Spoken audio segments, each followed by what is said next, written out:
Hello, everyone, and welcome to the Columbus Crew Analyst. I'm Jake Holfinger, and today I'll be talking to you about Columbus Crew player rankings that I've made about expected goal difference per 90 minutes. And so basically, what these rankings tell us is the higher the rank, the better the crew play when that player is on the field. So basically, I'll start with what xGD means. And xGD is the expected goal difference while the player is on the field. And expected goal difference is expected goals xG minus xGA, which is expected goals against. And xG stands for expected goals. And basically how that's calculated is every time someone takes a shot in a game, the models calculate the probability that that shot will go in the goal. And it uses past data and variables like how the ball is moving, where the defenders are located, where the goalkeeper is, where the shot is coming from, and all different types of variables like that. And then you get the team's XG by adding up all of the probabilities of each shot. And that's the team's XG for a game. And then so you get xGD by mining the total xG for the team minus the xG for the other team, xGA. And the reason why I'm doing xG difference per 90 is because some players have played more than others. So if you divide it by 90 minutes, then you get, basically you have to do xG difference times the amount of minutes divided by the amount of minutes that they've played times 90 minutes. And basically that gets you your xGD per 90. And the reason why you would want to do that is basically gives you the rate at which the rate of xGD. So we can look at that a little bit more like examples later, but it gets you more of an idea of how it gets you it allows you to compare the players better and give you accurate rankings based on how well the team is doing compared to the player. So let's get started. So last but not least, we have Andres Herrera, and his xG difference is negative 0.95. So when he's been on the field, the other team has had one xG more than him, and then his xGD per 90 is negative 0.28. So every 90 minutes that he's on the field, the other team scores about 0.3 more xG than the crew. And something that we can look at here, something to keep in mind, I'm pulling it up here, is how many minutes the players actually played. Because if they played a relatively small amount of minutes, then that means that there's a lot of variability. It might just be that we played against a good team, or the team just happened to play bad. So I have excluded every player that has played 90 minutes or less. And the reason why I did more 90 minutes or less is because to ensure that the players played enough minutes. And the reason why I did more than 90 and not including 90 is because if you've only played against one team, the team might have been good. So having more than 90 minutes ensures that you've played against at least one player or more, or one team or more. So if we look at Herrera, he has played 305 minutes. So he's played a good amount of minutes, and this doesn't include these the xGD. This rankings doesn't only accounts for MLS games. It doesn't account for Open Cup if they played any, or CONCACAF Champions Cup or anything like that. It just includes the MLS, which gives everyone a level playing field. He's played about 300 minutes, so a little bit more than 3 games worth of minutes. So he has a pretty accurate xGD there, but only 3 games worth of. And some of these other players have played like 13 games worth of minutes. So he's played a relatively small amount for this ranking for the other players, especially for the starters. You'll get into the upper half. Mostly all of the starters have played that have played more than 1,000 minutes are towards the top. So yeah, we'll move on here. And this doesn't necessarily mean that he's a bad player or he makes the team play worse necessarily. It might mean that, but it also could mean that the that he's just the team has happened to play worse when he's on the field by coincidence because he's only played 3 different games. But when you look at some of the other players that have like a plus 0.5 or a plus point, a lot of players have like in the plus 0.4 range, then there might be some correlation there. But you also have to, this isn't the only indicator. You have to look at how, like, their actual stats, how well, like, how well the team's playing, if how many minutes. You have to look at how many minutes to see if there's like a lot of variability. If they played a lot of minutes, then you can kind of say, well, yeah, they might have a negative impact on the team. But you can't necessarily say that. You can kind of make a guess and say, okay, well, maybe that's why, but you shouldn't say that, oh, this player is bad because they're low on this list. So with that being said, we'll go on to the next player, A.Z. Jackson. And he has played less minutes than I realized. He's played 540 minutes, which is like 6 games worth. So almost 3 times the amount of Herrera's. So significantly more. Not as much as the starters, but he's played a good amount. And he still has a XG of negative 1.19 and an XG difference per 90 of negative 0.2 pretty much. So, yeah, that shows, well, maybe he has been, he doesn't have a great impact on the team when he's played that many minutes and is that low on the list, considering that the majority of the players have, and we'll get into that, but the majority of the players have at least 0.4 XG difference, and the highest is less than 0.6. So really everyone, a lot of players have like in the same area of XGD, but AZ is a lot lower than that. So we'll move on, but that's not a great look for him. I mean, it doesn't mean he's a bad player. It just means that the team has played worse when he's on the field, and he's played a relatively large amount of minutes. So, yeah. Let's go. Next, we have Ibrahim Aliou, and he has the least amount of minutes on this table with 106, so slightly more than 1 game. He played in the first half against Cincinnati, and I'm trying to think. I think he played. I didn't watch that game, but he played, I think, against Montreal. He got subbed on. It was either Philadelphia or Montreal. I didn't watch either of those games, but I did see him against Cincinnati. I was at that game, and he looked pretty good. I mean, obviously it takes time to settle into a system, but considering for that, he looked good. He also did get subbed on one other time at the very end of a game that I was at. I'm trying to think. Was that Charlotte? It might have been Charlotte. But yeah, he does have negative XGD, but again, he's played a relatively small amount of minutes, like a third of what Herrera played. So there's variation there. We didn't have a good half against Cincinnati, and this might be a coincidence. It might not, but when we brought Russell Rowe on, I think when he came off and Russell Rowe came on, we started playing better. So I don't know. Well, that might be a coincidence, but it was only sub-made, so, it might not. So, yeah, negative XGD there. He's ranked 14th, but relatively small amount of minutes, so we'll see there. Yeah, let's see. Brandon Hallfinger said, hard to tell how much impact he has because he has played very few minutes, so the stats make sense. Yeah, I agree with that. That's what I was saying. Yes, I mean, he's played a small amount of minutes, so yeah, let's see what. Yeah, we need to give him more time to settle in. Yes. I mean, and he played well considering that he hasn't had any time. Gazdag hasn't really settled in. He's played a lot more minutes than Aliou. So, we'll see. Let's move on here. 13th is Chiberko. This one surprised me. I thought Chiberko has played well this season.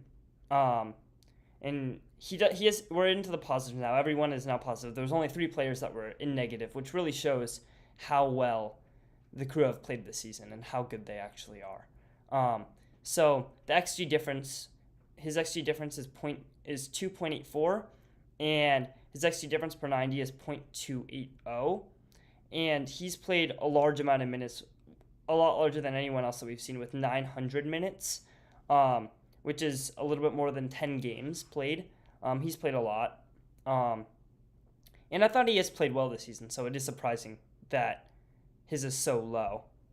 But yeah, that probably tells you something, considering that he has played a lot of minutes. There's probably something there, and maybe I could look into more of. It could not be his fault. It could be something that we're not producing as much when he's on the field for some reason. The attack isn't doing as well for some reason, which, again, probably should.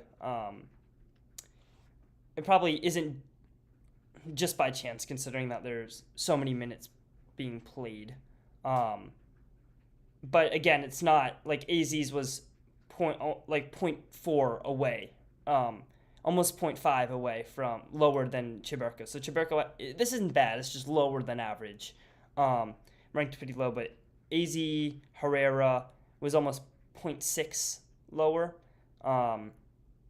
So yeah, it's definitely not. It's not bad. It's not low, but it's below average. It's surprising. I thought he would be kind of towards the top half, in the top half. So we'll see with that. And let's go next. Daniel Gazdag. So this is kind of now everyone is fairly close to each other from now on. We saw another jump here from 0.28 to 0.4 xG difference per 90. And so yeah, now we're gonna get into. You'll see everyone is relatively close to each other. These are mostly starters. These are all like starters that have played a lot of minutes. We'll see. One more, and then after him, he's played 472 minutes. So relatively large amount, less than AZ, about half as much as Chiberko. And I was talking about Aliu needing time to settle in. I think Gazdag needs a little bit more. I've seen flashes of good things from him, but hasn't been a little bit underwhelming so far. But I have faith that he'll, as a DP and everything, he'll start scoring goals. He hasn't scored yet, even though he's had scored a lot for Philly. So I have a feeling I have faith that he'll settle into the system and start playing better. And he is right in the pack though with everyone else with XG difference per 90. So we'll see, just on the lower end of the pack. So next we have Cesar Rubalcaba, and he hasn't played very much, only 151 minutes. He played a little bit. I think it was more towards the beginning of the season. For some reason, I'd never really watched him. I don't know. I wasn't able to watch those games for some reason. So I never really saw him play, but hasn't played very much. He's right in the pack, right on track with everyone else. So yeah. But he has played relatively few minutes, so take this with a grain of salt. Okay, Sean Zawadzki. He has 0.428 xG difference per 90 and almost 6 xG difference. 5.56. Not almost. But yeah, he's ranked 10th out of 16, was it? I think. But yeah, now we're getting into the pack. The rest of everyone else is mostly a starter, or at least a rotation. Played a lot of minutes. So yeah, he's played 1,170 minutes, so a lot there. If I'm looking here, tied for third most, it looks like. Or tied for second most minutes out of everyone. Tied with Schulte, who we'll talk about, and I'll talk about the winner of the most minutes later when they come up. But yeah, Zawadzki has played very well this season. I think he has been a good center back for us. He has good recovery pace, good athleticism to help cover with our high line. So I think he's played well, right in the middle here with everyone else. Slightly lower than some other players. Again, is a little bit surprising, kind of like Chiberko, but we'll see. And again, now that we're looking at, Chiberko was definitely lower than everyone else, but with everyone in here, I think it would be useful to look at, because he's a defender, he's playing as a center back. So just looking at the XG against per 90 would, I think, be more useful and would be able to differentiate.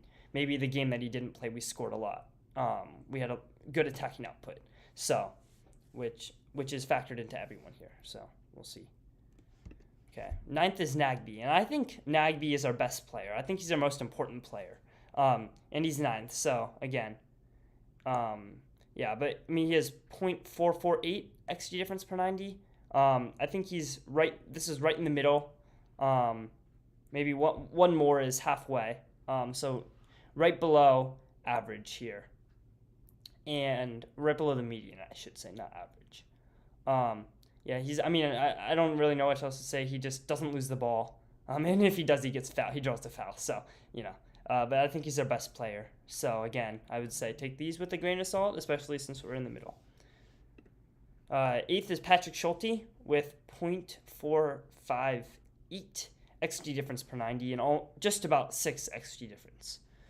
He's also played tied with Zawadzki for the second most minutes on the team, which is kind of surprising. I think he has only missed one game. So the player that's played first has played, unless I'm mistaken, I think he's played all but one game. At least I can think Bush played one game. I think that was it though. So if that's true, then the player that's number one has played every single game. Played in every single game, which is surprising. Usually the goalkeeper has the most minutes. Seventh is Arston with .459. Yeah, .459, which is like almost exactly Schulte's. But the only difference is that Arston has played 2 less minutes than Schulte, so he gets .001 higher. They have the same xG difference, so it seems like they've probably played in the same games, unless by chance they happen to have the same thing.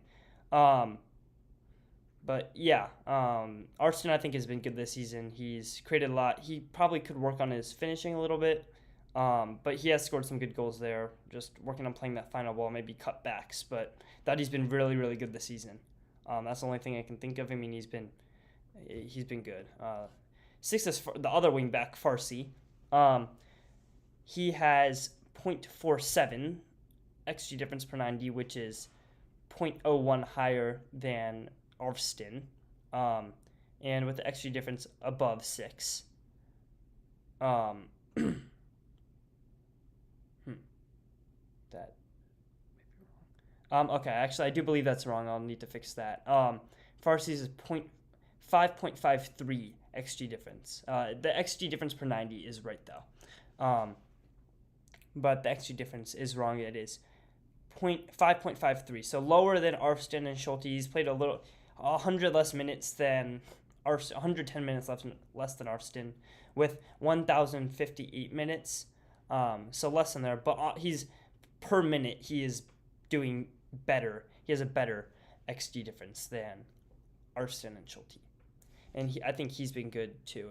So yeah, fifth is Russell Rowe, and I think this is interesting because all 3 match previews that I've done, I've debated very much between should Russell Rowe play, should AZ Jackson play, and they're almost they're like on opposite ends pretty much. Russell Rowe has a .48 xG difference per 90, and if we look back at AZ's, his is negative .197. So about a 0.7 difference there. It's a big difference.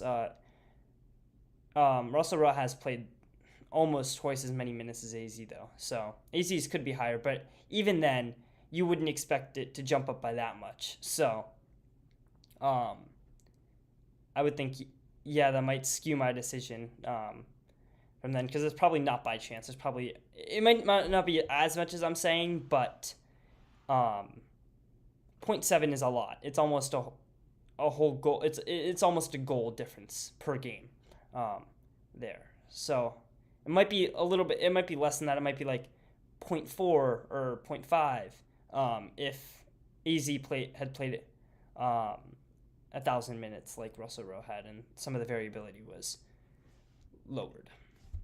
Fourth is Rossi, our other DP. And actually, let me go back really quick. The XG difference. Oh no, actually the XG difference is right. It was only Farsi's that was wrong. He had Rossi's there. Diego Rossi has a 6.17 XG difference and a XG difference per 90 of .481. He has played 1,155 minutes, so fourth most minutes. He's been good this season, scored a lot of goals. I saw at one point he was like first in contention for the MVP. The only thing I have to say about him negative is that he probably could create a little bit more. Maybe take the ball, try to dribble, pass, create a little bit more. He's good at finishing chances and moving the ball, but maybe try to create a little bit more. And I guess I'd say the same for Gazdag. So, yeah. Third is, now we're in the top three here, Chambeau with 6.75 XG difference and 0.488 XG difference per 90. And Chambeau here has the highest XG difference by a lot, actually. By Rossi had the second most, so by almost 0.6. Chambeau's had the most. And he also has played the most minutes this year with 1,244 minutes played, which is 74 more minutes than second Schulte. So he's played, if I'm right, this could be wrong, but it seems like he has played every minute this season except for 16 minutes. He's not played 16 minutes this whole season, which is pretty crazy. So he's should be a good indicator of how the team has played. So, yeah. And then if we look, okay, now we'll look at number 2, Malte Amundsen. And he's kind of been a rotation player. He hasn't started every game. He's only played 863 minutes. Only slightly higher, though. 0.06 higher than Amundsen. So, very similar there. Maybe if Amundsen plays in another game where he doesn't do as well, then brings his average down, Chambeau jumps him. So very close there. But yeah, I mean, this does mean that the team has played very, very well when Amundsen has been on the field, which is good to know. He was also a player that's been in contention for starting, and with his being so much higher than Chiberko, you might have to say, well, even if the stats don't necessarily say it about him, maybe he plays help defense a lot and forces the ball out wide. You don't know exactly. The mainstream stats are hard to tell. So Amundsen second. Maybe next game we'll say, okay, well, Amundsen should start instead of Chiberko, the center back spot, left center back spot for that matter. And I'd like everyone, put in the comments really quick who you think will be number 1, if you can remember, I guess, because know who's missing. But yeah. So the best player, the crew has played best when Moreira has been on the field. XG difference of 5.8 and XG difference per 90 of 0.574, which is 0.8 higher than Amundsen. Very, very high, a lot higher. There, if you notice, Gazdag through Amundsen we're all in within from 0.4 to 0.5. We're all within that range, and Moreira is 0.7 higher. And so he defensive player of the year last year, which is not surprising.